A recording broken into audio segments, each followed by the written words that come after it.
What's going on, everyone? Chris from Pickdawgz.com here with the free pick in the Gonzaga versus Oklahoma college basketball matchup going down Saturday, November 8th, 2025. If you're looking for my best bets, the games that I love, head to Pickdawgz.com. Click the Experts tab at the top of the page.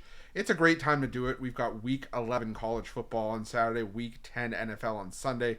We got the NBA, we got the NHL, and we got college hoops. So make sure that you jump on board. Remember to use the promo code PICK at checkout and get 15% off your purchase.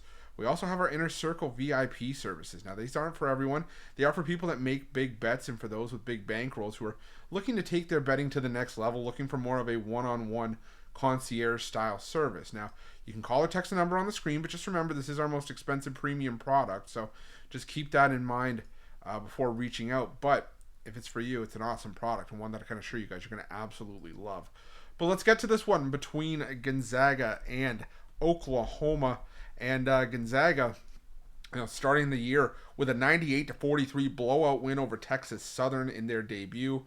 Oklahoma, on the other hand, knocked off St. Francis 102-66. So, congrats. Both these teams blew out, a weaker opponent in their openers, but it's hard to take much from Oklahoma's win over a St. Francis team that's headed for Division III and a Texas Southern team that was just clearly overmatched. But when you look at these two teams just as they stand and sort of just coming into the year and what these two teams actually are, Gonzaga is always going to be a well-coached team under Mark Few, but they got even better.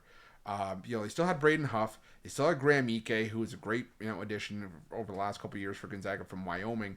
But they also brought in Tyon Grant Foster, who I was really impressed with for his time at Grand Canyon. Just a very balanced player, very complete, and I like the makeup of this Gonzaga team. And I think that this is a Gonzaga team that could at least find themselves headed for the Elite Eight. I really think that there's a lot to like about this Gonzaga team.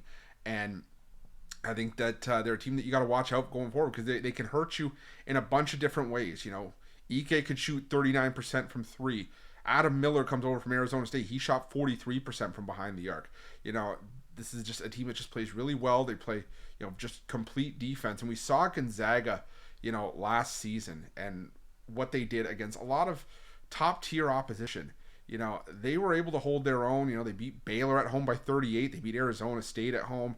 They went on the road and beat San Diego State. They did have a couple of head scratchers and a couple of frustrating performances, but more often than not found the way to get the job done. And I do think that this is going to be a tough out as a Gonzaga team this season. Just outside the top 5 in offensive efficiency last year, top 30 in defensive efficiency. I do expect the numbers to be very similar to those. But what I also noticed with Oklahoma last year was that even though it was Porter Moser's first year in charge, there was still a lot to like about Oklahoma. And, keep in mind this was a Sooners team that, did make it to the NCAA tournament.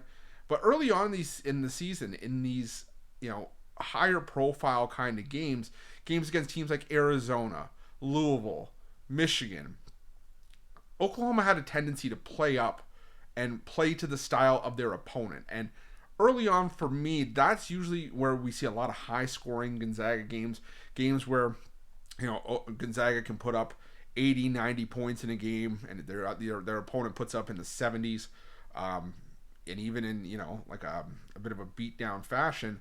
We've seen last year, like I said, 101-63 over Baylor. That was a blowout, but you also had 80-67 over San Diego State, 89-73 over Indiana, 90-89 in an overtime game against Kentucky. So I think we're going to get a high-scoring game here. Even though Oklahoma lost a fair amount of talent like Jeremiah Fears, Jalen Moores, Duke Miles, Bryson Goodine, and Kobe Elvis, they brought in Xavier Brown from St. Joseph's, Nigel Pack from Miami. Tay Davis had 15 points per game with Notre Dame. These are two talented rosters, and I think that we're going to get some points in this one. I think this one's going to be a little bit of a track meet. It's going to be the over between Oklahoma and Gonzaga, and that's going to be my free pick. But just a reminder, if you haven't already, make sure you're subscribed to our channel and smash that thumbs up. And if you're looking for my best bets, you can find those at Pickdawgz Premium. While you're at Pickdawgz, check out our betting tools. They're 100% free. They're the best betting tools in the business and tools that you want to make sure that you have in your back pocket when you're making your best bets for the day's action. Thanks for watching. See you guys soon.